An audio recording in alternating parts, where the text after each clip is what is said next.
আমার প্রশ্নটা যেটা হলো যে এই ক্লাইমেট রিফিউজি যারা, এদের সংখ্যাটা কত, মানে পার ইয়ার এদের সংখ্যার অ্যাভারেজটা কত, এবং তাদের মানে এখনো পর্যন্ত টিল ডেট তাদের সংখ্যাটা এখনো পর্যন্ত কত দেশে দাঁড়িয়েছে, এটাই আমার মূল প্রশ্ন। ওয়েস্ট বেঙ্গলে শুধু আমি এইটুকু খালি এস্টিমেট করতে পেরেছি 176 square kilometre since 1970 land loss.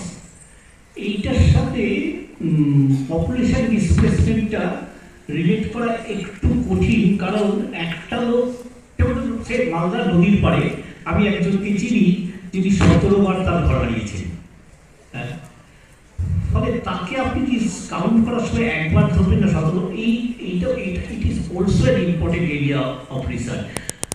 মালদায় মুর্শিদাবাদের নদীর চরে আমি দেখেছি প্রায় 1,50,000 লোক মালদার ওপারে নদীর চরে গিয়ে বাসা বেঁধেছে। সুন্দরবনে যেটা হয়, ওরা ক্রমশ পিছিয়ে আসে, একটু একটু করে ওরা প্রেফার করে মাঝের ওপর টাকা রিলেটিভলি উঁচু জায়গা। ফলে এই পিছিয়ে আস্তে আস্তে একটা লোক কিন্তু বহুবার ধরা হয়।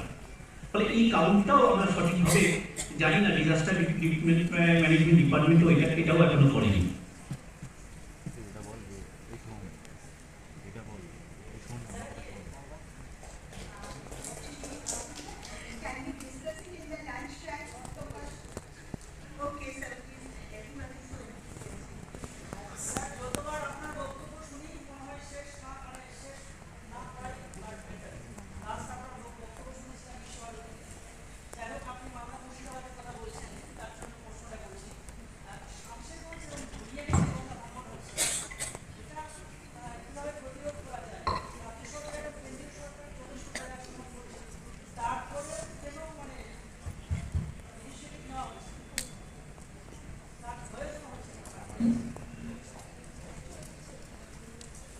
এই প্রশ্নটার উত্তর খুব প্রিসাইজলি দেওয়ার চেষ্টা করছি। সেটা হচ্ছে এই ডেল্টায় বদ্বীপে নদীর একটা ইনহারেন্ট টেন্ডেন্সি থাকে টু ল্যাটারালি অসিলেট।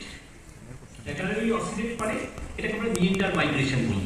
একটা বেল্টের মধ্যে ও একটা সার্টেন ডিস্টেন্স পর্যন্ত যাবে, আবার ফিরবে, যাবে ফিরবে। এটাকে আমার কাছে আমরা দেখে মনে হচ্ছে রিভার ব্যাঙ্ক ইরোশন, আসলে ওটা ওর মিয়েন্ডার মাইগ্রেশন। এইটাকে টেকনিক্যালি বলা হয় মিয়েন্ডার বেল্ট। প্রবলেমটা হয়েছে যে human settlement should not be within this